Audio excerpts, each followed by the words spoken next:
Data dictionary बता सकते हैं it contain the Meta data, कि डाटा डिक्शनरी के अंदर हमारे पास मेटा डाटा होता है एंड मेटा डाटा हमें जो है इंफॉर्मेशन प्रोवाइड करता है। इसका मतलब ये हुआ कि ये हमें एक्चुअल डाटा प्रोवाइड नहीं करता, it does not provide us actual data.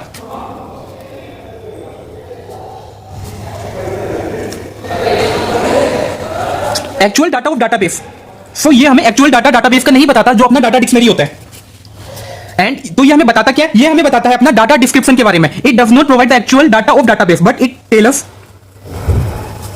About data description. अब ये डाटा डिस्क्रिप्शन का मतलब क्या होता है? डाटा डिस्क्रिप्शन का मतलब मान लो यहां पर आपके पास एक टेबल है, टेबल के अंदर आपके पास यहां पर ऊपर हेडिंग है, मान लो आपका नेम है, नेम के बाद यहां पे आपका कुछ भी है लाइक जेंडर है, यहां पर आपकी सैलरी है, यहां पे आपका कुछ भी है लाइक आईडी है। तो ये क्या करेगा, आपको इसके बारे में इंफॉर्मेशन बताएगा कि ये जो इंफॉर्मेशन है इसके बारे में बताएगा। इसके अंदर की इंफॉर्मेशन ये नहीं बताएगा कि यहां पर किसका नाम लिखा है, उसकी सैलरी कितनी है, ये सब नहीं बताएगा। ये जरूर ये बता सकते हैं कि सैलरी किस टाइप की है, कि सैलरी आपकी नंबर की टाइप की है, नेम आपका स्ट्रिंग के टाइप का है। ये मैं आपका डाटा डिक्शनरी बता सकता है कि नेम आपका किस टाइप का है, आपकी ये जो आपका सैलरी है ये किस टाइप की है, ये बता सकता है, और ये आईडी किस टाइप की है ये बता सकता है। लेकिन ये इसके अंदर का डाटा नहीं बता सकता डाटा डिक्शनरी, तो इसी को हम लोग बोलते हैं ये मेटा डाटा बता सकता है। तो इसलिए ये मेटा डाटा होता है, ये जो पूरा डाटा होता है जो एक्चुअल इंफॉर्मेशन नहीं बताता, इसको हम लोग मेटा डाटा बोलते हैं। एंड इसको नॉर्मल यूजर, आप अगला पॉइंट एग्जाम में ऐसे लिख सकते हो, नॉर्मल यूजर जनरली इसके साथ इंटरेक्ट नहीं करता। Normal user do not interact with data dictionary, with data dictionary. It is handled by dBA, and dBA का मतलब होता है डाटाबेस एडमिनिस्ट्रेटर। सो ये जनरली डाटाबेस एडमिनिस्ट्रेटर इस चीज को हैंडल करता है, नॉर्मल यूजर इस चीज को हैंडल नहीं करता। हम एग्जाम में लिख के आ सकते हैं it is an centralised repository, कि ये डाटाबेस के जैसे ही होता है बट ये सेंट्रलाइज्ड रिपोजिटरी आपकी बना देता है। तो हम लोग लिख के आ सकते हैं इट इज सेंट्रलाइज्ड रिपोजिटरी। सो अब हम बता सकते हैं कि डाटा डिक्शनरी में अपने पास क्या क्या चीजें हो सकती है। सो इन डाटा डिक्शनरी हम बता सकते हैं यहां पर अपने पास डाटा डिक्शनरी हमें बताता है अपने डाटा एलिमेंट के बारे में क्या होते हैं, अभी हम देखेंगे। और ये हमें बताते हैं डाटा टाइप के बारे में, डाटा की लेंथ कितनी है इसके बारे में बताते हैं, मान लो यहां पर कितनी लेंथ का डाटा ये भी बता सकता है ये। एंड उसके बाद ये बताते हैं डिफॉल्ट वैल्यू, और मान लो कहीं आपने कुछ दिया नहीं तो उसकी डिफॉल्ट वैल्यू भी यहां पे बता सकते हैं। लाइक यहां पर अगर मान लो सारी आईडी है तो यहां पर डिफॉल्ट वैल्यू 0 होगी तो ये बता सकता है। अगले की ये यहां पर हमें रिलेशनशिप भी बता सकता है कि अपने पास अगर दो चीजें है तो उसमें क्या रिलेशनशिप है ये भी हमें बता सकता है। एंड उसके बाद है कि चलो हम इसी चीज को पहले देखते हैं। सबसे पहले अपने पास data element. So data element, data element का अपने पास मतलब होता है जैसे कि ये हो गई यहां पर आपकी यहां पर जैसे कि ये नेम हो गया, यहां पे आपका ग्रेड हो गया, कुछ भी यहां पे सैलरी हो गई, यहां पे आईडी हो गई, तो ये सारी चीजें अपने आती है डाटा एलिमेंट के अंदर। फॉर्म यहां पे लिख सकते हैं description of individual data, individual data such as अभी यहां पे हम लोग डिफाइन कर सकते हैं आईडी, नेम, कुछ भी और सैलरी। तो ये सारी चीजें अपनी बताता है, ये जो ऊपर वाली चीजें डाटा डिक्शनरी के अंदर ये सारी चीजें होती है। अगला पॉइंट हम बोल सकते हैं ये हमें डाटा टाइप के बारे में बताता है। डाटा टाइप का मतलब कि अपना जो डाटा है ये किस टाइप का है। सो define the data type, define the data type that is stored. Example के लिए ये इंटीजर हो सकता है, ये बुलियन हो सकता है, ये स्ट्रिंग हो सकता है। तो ये सारी चीजें हमें बताता है डाटा टाइप के बारे में भी। अगला अपने पास था कि हमें जो है डाटा की लेंथ के बारे में बताता है। सो अगेन वही चीज स्पेसिफाई द लेंथ, यहां पे थोड़ा सा एक्सप्लेन कर सकते हो। स्पेसिफाई द लेंथ का मतलब इंटीजर, कैरेक्टर, बुलियन, इन सबकी डिफॉल्ट लेंथ बता सकते हो। अगला है था यहां पे रिलेशनशिप के बारे में, ये हमें बताता है like how data are related to one another, data related to one another. तो यहां पे हमें ये फॉरेन की के बारे में बताते हैं, data related to one another. So यहां पर ये हमें फॉरेन की के बारे में बताते हैं, फॉरेन की। कि हमें बताते हैं नेम ऑफ द टेबल, कि ये तो आपकी सारी आपकी मेन चीजें हो गई कि किस टाइप की होती है, बट ये आपकी जो मेन चीजें होती है like name of the table बताते हैं, टेबल का नाम क्या आपका पूरा टेबल का, name of the field of table मतलब कि आपके अलग अलग फील्ड है लाइक आईडी, नेम, सैलरी, उस फील्ड का क्या नाम है ये बताते हैं। अगला ये बताते हैं number of row in table की कितनी रो है आपके टेबल में, नंबर ऑफ कॉलम भी बताता है ये। और अपने पास डाटा टाइप क्या है, डाटा का साइज क्या है, ये सारी चीजें अपने को बता देता है डाटा डिक्शनरी। एंड ये बताता है अपना कंस्ट्रेंट कौन है, लाइक अगर ये आईडी है तो ये कंस्ट्रेंट है, तो ये हमें बता देगा कि कंस्ट्रेंट अपना आईडी है। एंड ये प्राइमरी की कौन है, फॉरेन की कौन है, सब हमें बता देता है यहां पर डाटा डिक्शनरी। एंड ये हमें बता देता है कि अपना जो फिजिकली स्टोरेज है डाटा का ये कहां पर है, क्योंकि नॉर्मल यूजर तो इसको एक्सेस कर नहीं सकता, तो फिजिकल स्टोरेज अपना किसी डाटा का कहां पर है ये डीबीए को बता देता है।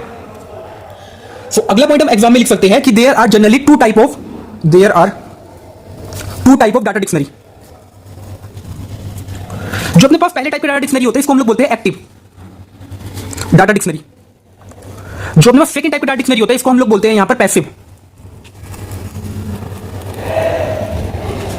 तो यहां पर हम एक्टिव वाले में लिख सकते हैं कि एक्टिव वाला डाटा डिक्शनरी अपने पास डीबीएमएस अपने आप मैनेज कर लेते हैं, मतलब ऑटोमेटिकली डीबीएमएस मैनेज कर लेते हैं। तो हम यहां पे लिख सकते हैं manage by DBMS.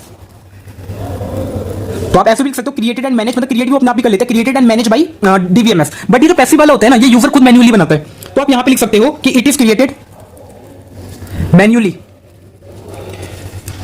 By the DBMS.